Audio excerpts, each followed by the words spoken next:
பெரும்பாவம் தான் உணர்வு நிலைக்கு வரும்.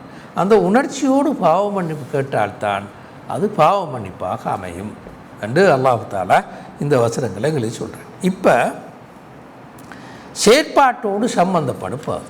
நாங்கள் அடுத்தது வாரது செயற்பாட்டோடு சம்பந்தப்படுகின்ற பாது. இப்போ நாங்கள் அந்த பாதிக்கு வருவோம்.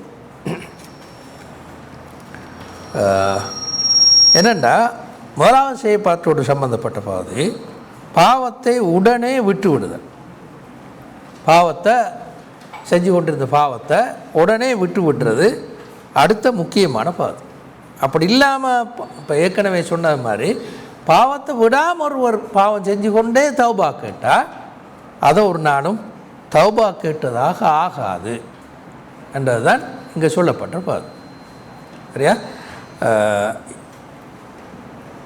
அந்த வகையில் அதை நாங்கள் ரெண்டாக பார்ப்போம். ஒன்று, சில பாவங்கள் இருக்குது, அந்த பாவங்களை மனிதனால் கூட உடனே விட இல்லாமல் இருக்கும். இப்போ ஏற்கனவே நாங்கள் சொன்னது போல் குர்ஆன் அந்த காலத்தில் குடியை நிப்பாட்டினது பல கட்டங்கள். உடனே நிப்பாட்டல். ஏன் உடனே நிப்பாட்டல்னா, அப்படி சொன்னாலும் மனிதர்களால் அதை நடைமுறைப்படுத்தல. குடிக்கே மூழ்கி பழகி போனாலும் உடனே நிப்பாட்டல. அப்போ அவர் படிப்படியாக நிப்பாட்டுவார். அதை கண்டிப்பாக படிப்படியாக நிப்பாட்டுவார். அப்போ இந்த ரெண்டு வகையான பாவங்களும், சில பாவங்களுக்கு உடனே நிப்பாட்டலாம், அவர் நினச்சா உடனே நிப்பாட்டான். சில பாவங்களுக்கு அது உணர்வோடு சம்மந்தப்பட்டது, உடனே நிப்பாட்ட இல்லாமல். அப்போ அவர் முடிவுக்கு வரணும்னு, நான் இந்த பாவங்கள்லேருந்து கண்டிப்பாக விடுபடுவேன், அதை எப்படி படிப்படியாக கொஞ்சம் கொஞ்சமாக விட்டுக்கொண்டே வந்து மொத்தமாக விட்டுருவேன் என்ற இந்த பகுதிக்கு அவர் வரணும். அப்போ தான் அது பாவ மன்னிப்பாக ஆகும்.